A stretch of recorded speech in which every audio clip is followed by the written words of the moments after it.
ረዳቴ ነው ሲል እውነተኛ ረዳት ማለት ምን ማለት ነው? እውነተኛ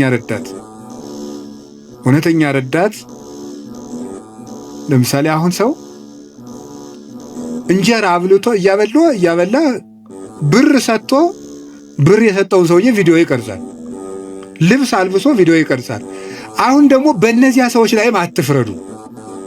እንደዚህ ስላችሁ አንድ ሰውዬ ነበር ቅዱስ ዮሐንስ አፈወርቅ ሄዶ እንዲህ አለው፣ መምህር ሆይ ምጽዋት መመጽወት እወዳለሁ፣ ስመመጸውት ደግሞ ስመሰገን ደስ ይለኛል። ስለዚህ ውዳሴ ከንቱ ካለበት ጽድቁ አይጠቅመኝም ማለት ነው። ምጽዋቱን ልተወው ትላለህ ወይስ እንዴት ታላድርግ አለው። ተወው አለው። አይ ምጽዋቱን ተወው ካልከኝ ማነው ውዳሴ ከንቱን ተወው ካልከኝ ምጽዋቱን ምተዋለሁ አለው። በል እንግዲህ ከነ ውዳሴ ከንቱ መጹት አለው። ምክንያቱም ሰው አዝመራ ዘርቶ ምንም ባይጠብቀው ለእሸት ያህል ጥቂት አያጣም። አንተም ከነ ውዳሴ ከንቱ ስጥ ዝም ብለህ እግዚአብሔር በረዴቱ ዋጋ አይነሳህም አለ። ስለዚህ እገሌ መመስገን ፈልጓል አትበሉ። ይፈልግ፣ እኛ ምን አገባን? ይፈልግ ማለት የፈለኩት ግን እውነተኛ ረዳት የተባለው በመርዳቱ የማይመካ እግዚአብሔር በመርዳቱ አይመካም። ገብቷችኋል አሉ። አንዳንድ ሰው ሱሪ ገዝቶ አቀማመጣችሁ ሁሉ ኦዲት ማድረግ ይጀምራል። ሱሪ ከገዛላችሁ አንተ ጭቃ ላይ ለምትቀመጥ ምን ሱሪቱን እያየ ነው እሱ ስለገዛ እንጂ ይችላል ነው ያላየው። እንደዛ የሚያደርግ ሰው አይችልም። እንደሱ ነው የምታደርገው የሚል ማለት በይፋ መከራ የሚያል እውነት የሚመጻደቅ እንረጋጋ። በማን ላይ ነው ለዚህ የበቃል? አናውቅህም። ውሃ ቀቅለህ የምታድር አልነበርክም የሚል ሰው አለ። እንደዚህ ጠቅ የሚያደርግ በነገር ነው። እግዚአብሔር እንደዚያ በአሽሙር አያወጋም። ሰጠው ብሎ እውነተኛ ረዳቴ ነው ያለው እሱ። እግዚአብሔር ሳይሰለች ይረዳል። ሁልጊዜ ነው የሚረዳው። እግዚአብሔር ምንድን ነው የምትሉት?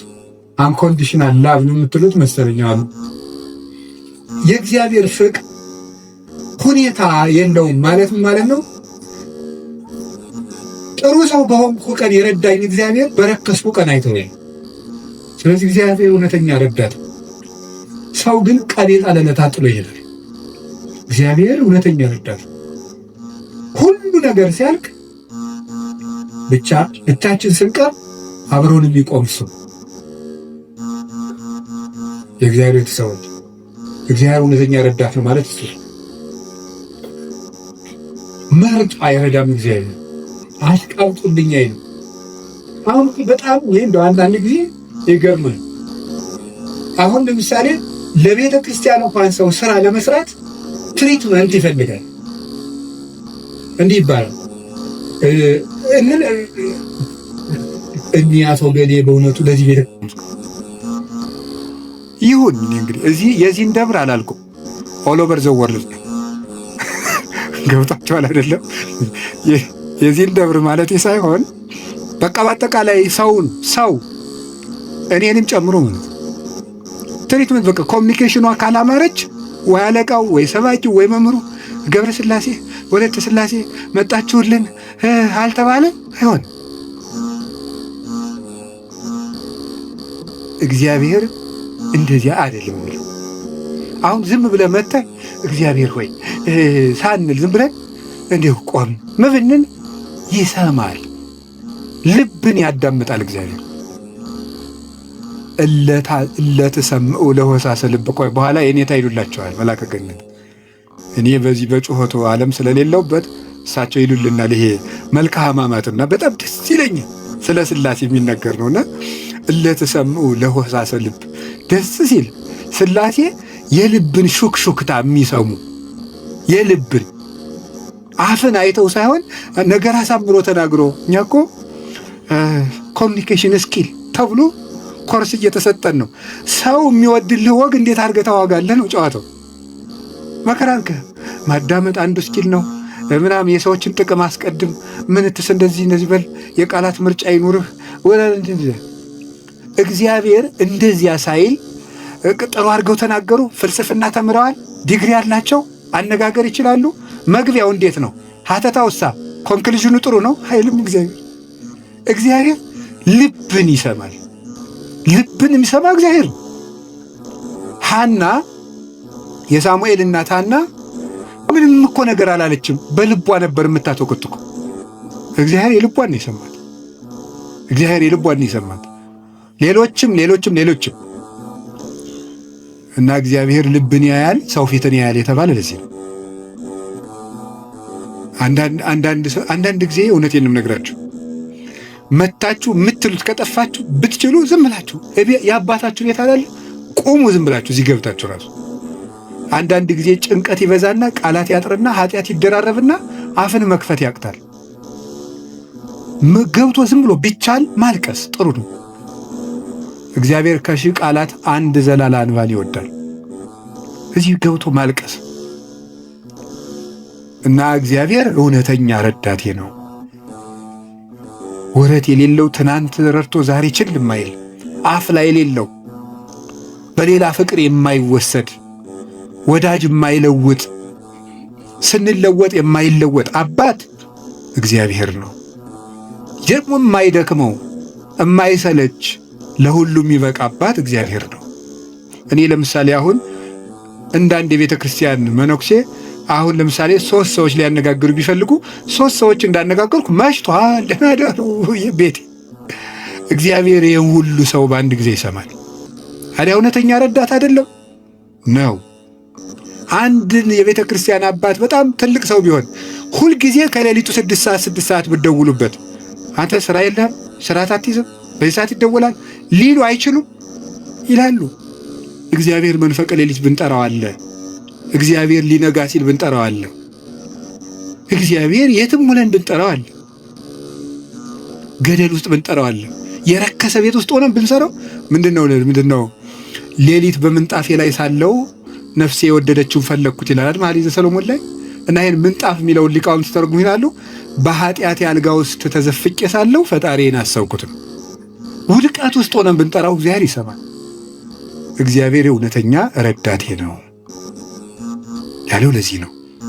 ምእመኔ ወቀርና ሕይወቴ፣ የምታምንበት የሕይወቴ መመከቻ ቀንድ እግዚአብሔር ነው።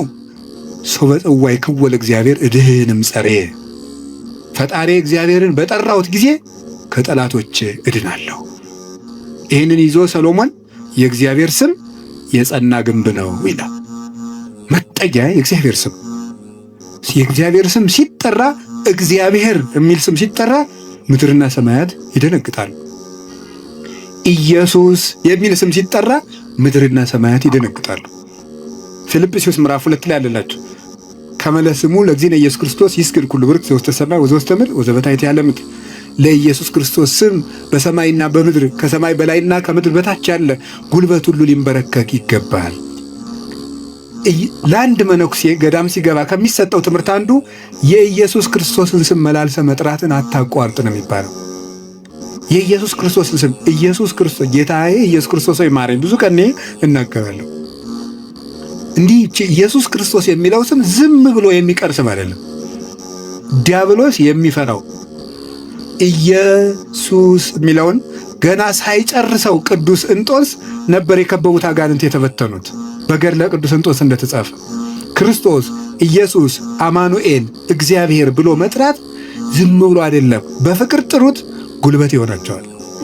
ስለዚህ ጉልበቴ ሆይ እወድሃለሁ ያለው ከዚህ የተነሳ ነው። የእግዚአብሔርን ስም በጠራሁት ጊዜ ከጠላቶች እድናለሁ። ፈሪ አትሁኑ፣ ጠንቋይ አትሁኑ። ውሸታም ነው ጠንቋይ፣ አትፍሩ። ምናልባት እደግምባችኋለሁ ምናምን ቢል ምንም አትፍሩ። አሁን ይሄ ድሮማ ምን ያደርገ ይሄ ጠንቋዩ ሁሉ ጨው በቂጣ ቅቤና በርበሬ አንድ ላይ ሆኖ በገጠር በነገራችሁ ላይ ጨው የሚባል በርበሬ ነው እና በጣም ይገርማል። እና በጨው እንጀራ በላው ካልክ ሳልት አይደለም እንትን ነው በርበሬ ነው። እና በጨውና በቅቤ ተቀብቶ ቂጣ ያንን ያዞሩና አጋንንቱ ምናምን ብለው ደጋሞ ቱቱቱ ብለው መንገድ ላይ በቃ እያማተበ መብላት ቄስ ተማር ተመስገን ይላል። በስመ አብ ወወልድ ወመንፈስ ቅዱስ ግጥም አድርጎ የሰይጣን እንጀራ የለውም።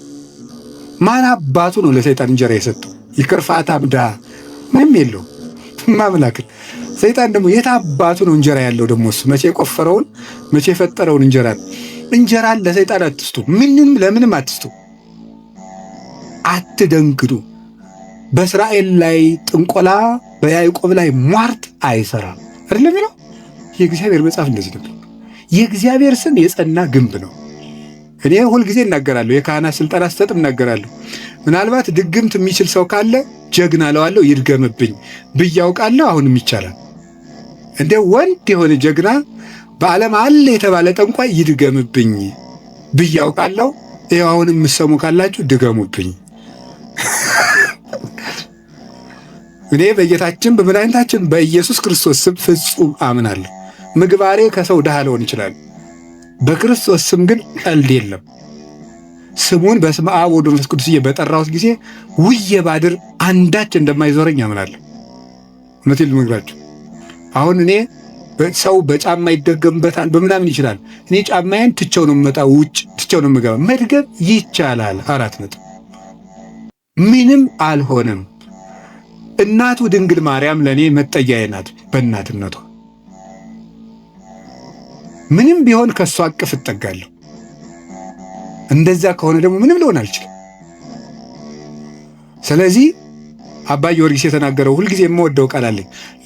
ለመኮነ ሰማይ መድሄ ወምድርኒ ማይረጸ እመተጣበቁ ለሐሪጾቴ ምንተ እንከ ይረስዩኒ ለማ አንቲ ምስሌ።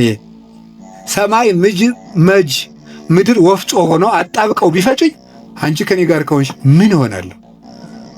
ኦ እግዝእቴ ቅድስት ድንግል ማርያም ዘበዕብራይስጢ ማርያም፣ በዕብራይስጢ ማርያም የምትባይ እመቤቴ ቅድስት ድንግል ማርያም ሆይ ለመወልድኪ አፍቀረኒ መኑ ይጸልአኒ።